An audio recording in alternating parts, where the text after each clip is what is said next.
This is a story about how my guitar buying got out of control. I started playing when I was 17, and for 5 or 6 years I only had one or two guitars, but by the time I hit my late 20s and from then on, I bought a lot of guitars. But it's all about trying to find the perfect one and what I feel is missing from every one I buy. And there's a lot of factors that go into it, but I do think I have some of the best ones possible right now. This is my first attempt at a Hendrix guitar. It's a Japanese Stevie Ray Vaughan vintage copy that I flipped around and changed the strings on so it's upside down. Sounds pretty good. Build quality is pretty cheap and it's very hard to stay in tune, but I like the concept. It eventually led me to buy my own Hendrix actual guitar. This is a Fender Strat. It's the Ed O'Brien from Radiohead Signature. It's got a switch where you can just make the strings ring forever and give you crazy feedback. Beautiful guitar, love the white color. This is my Jimi Hendrix Strat. Fender just reissued this a couple of years ago where the neck's the opposite way and the pickups are the opposite way, but everything else is kind of standard right-handed. Sounds amazing. It really does sound different the way Jimmy had the setup flipped over. This is my first Telecaster by Fender. It kind of got me the sound I was looking for off a Strat that I never could achieve before. As soon as I bought a Telecaster, that was the sound I was looking for. This is a Fender Telecaster Deluxe reissue from the 70s, but they just put it out a couple of years ago. It's kind of what I always wanted. It plays wonderfully lined directly into the computer, but I really kind of want Gibson pickups in it, some paths. This is my Jimmy Page Fender Dragon Telecaster. Played it early on in the band. It's a reproduction of a 1959 Telecaster. It has a crazy rainbow pick plate thing that just reflects light bizarre. It's probably one of my nicest guitars. This is one of my oldest instruments. It's a jazz bass Fender. The body's made out of swamp ash, I believe, but I've had it forever. It's been in like every band I've been in. Sounds amazing. This is my 63 Fender P-Bass reissue. It was a custom done for this guy, Adrian Young, who's a hip hop producer. Did the Luke Cage show, plays with Ali Shaheed Muhammad from Tribe Called Quest. It's a dope bass, got some flat wounds on there. Never seen one with a purple sparkle and a tortoise pickguard, gold trim. This is a Fender 6 bass reissue. It's actually Fender's attempt early on to merge a guitar and a bass. It's directly in between the two. It's not quite as thick as a bass. It's not quite as thin as a guitar, but you could play the bass using guitar chords and things like that. I do need to mention some trends. Over the years, I definitely noticed that there's a battle between Fender and Gibson going on. I think Fenders make guitars that you could beat up and drag behind a car and they'll still work. Sound amazing, but Gibsons are built super well but fragile. In the end, I have 6 Gibsons, a bunch of Les Pauls, and I have 10 Fenders. I have more Fenders, I think, because I have the basses too, but I've got 3 Les Pauls, 3 Telecasters, multiples of all of those.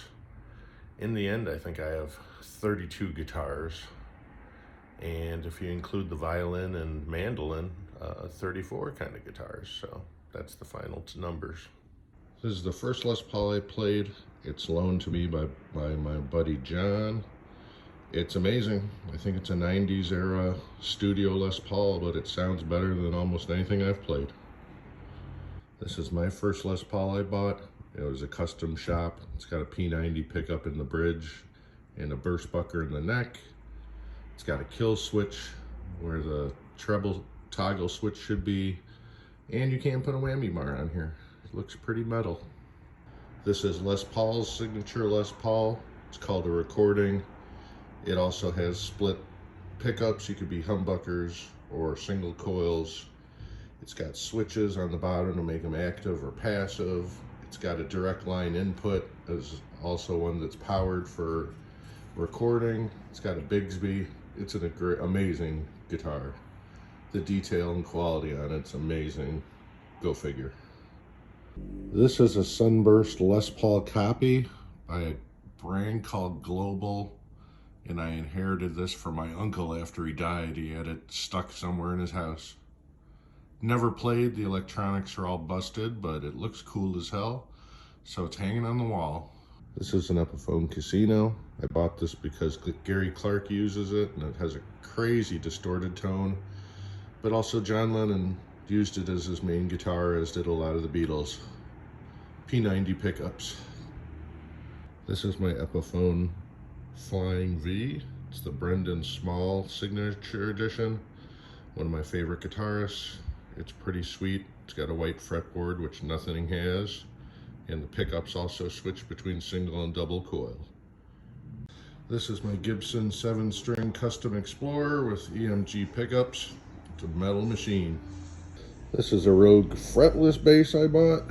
I thought I could figure out better, but they are tricky to play and they have a unique sound that you can't hide. This is an ESP metal guitar I own. Don't play it too much. This is my Carlo Robelli semi-hollow body. It's kind of a 335 ripoff.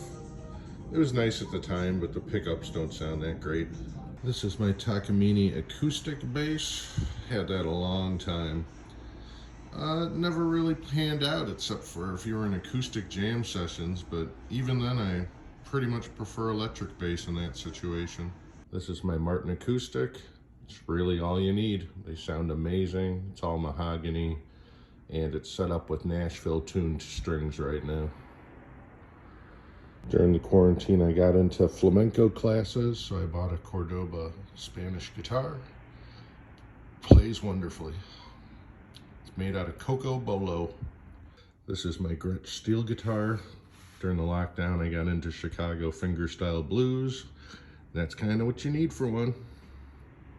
This is a Danelectro baritone guitar. It's got a longer neck, so it sounds way deeper. Bought it for heavy metal, but I've kind of used it for everything besides that. Here's my Danelectro baby sitar, because when don't you need the option to play a sitar? This is my Danelectro Seal.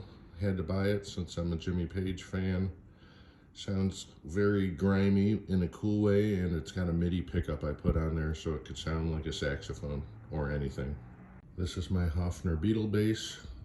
Almost enough said there. Sounds great with distortion on there. This is my Ibanez George Benson jazz guitar. Since I love jazz and I love George Benson, it made perfect sense. This is a Fred brand copy of the Trey Anastasio guitar. It's lovely. It's just a custom built offshoot based on Fish fans making guitars. It also has the pickups you could switch between single and double coil, which is amazing. And it's hollow. This is my mandolin Doodlebug. It's kind of been used a little bit. This is my violin. I figured I could just figure it out quickly since I knew guitar so well, and apparently they take a lot of practice. In summary, I think the best guitars have pickups that you could switch between being single coil or double coil, and that the body is somewhat hollow, like the Fish guitar. But there's nuances to every one of them where you might want a solid body guitar with those options, like my Les Paul or Flying V. But I think I do need the options of different pickup options live, and the body and the rest go with how I feel that day. And on the subject of addiction, when I got away from guitar at some point, maybe 10 years ago, I got into synthesizers. So I have about 7 different synthesizers, and also with the guitar, I like guitar pedals a lot. So I probably have about 50 or 60 guitar pedals. And that being said, I've got some congas, some drums, a theremin, which everybody needs a theremin, So this goes way deeper. I've got 4 or 5 different amps, endless little toys for the guitar and every instrument. And yeah, it's a problem, but I still got a roof over my head, so it's not that bad of a problem.